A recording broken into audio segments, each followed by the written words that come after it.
আমি একটি গল্প লিখেছি, সেটা আপনাদের সঙ্গে শেয়ার করব। আয়ান একদিন রাত্রে কালী পুজোর দিন নিমন্ত্রণে গেছিল। সে যখন বাড়ি ফিরছিল তখন সে বুঝতে পারে তার পিছন পিছন কেউ তার সাথে হাঁটছে। সে ভাবল তার মনের ভুল। সে তাড়াতাড়ি বাড়ি ফেরার চেষ্টা করলো, কিন্তু তার কেমন কেমন মনে হচ্ছিল। সে তখন মনে খুব জোর নিয়ে পিছনে তাকালো। দেখতে পেল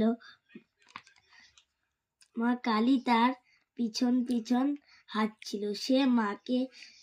সে মা কালীকে জিজ্ঞাসা করলো, মা তুমি আমাকে কেন দেখা দিলে?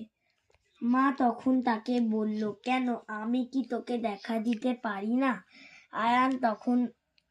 আয়ান বলল, হ্যাঁ, কেন তুমি আমাকে দেখা দিতে পারবে না? মা তখন বলল, তাহলে আবার কি আছে? সে বলল, তুমি তো আমাকে কোনোদিন দেখা দাওনি মা। তখন তাকে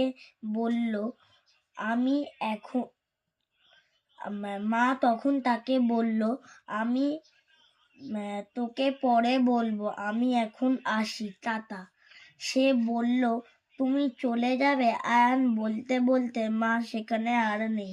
সে তারপর বাড়ি চলে গেল।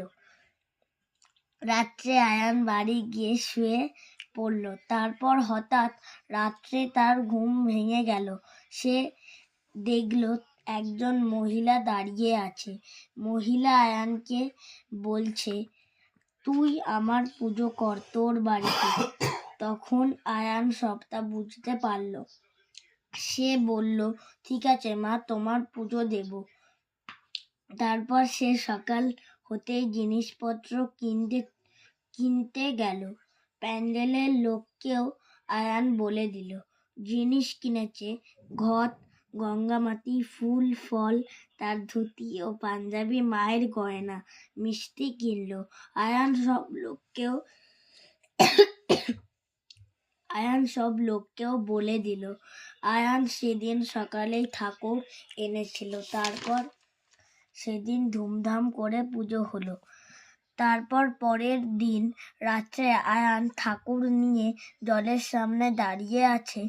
ঠাকুর ফেলতে যাবে, তখন আবার মা এসে বলল, এই আয়ান, আমি কি বলেছি যে আমাকে জলে ফেল? আয়ান বলল, মা, তোমাকে তো একদিনই রাখতে হবে, তার বেশি তো রাখা যায় না।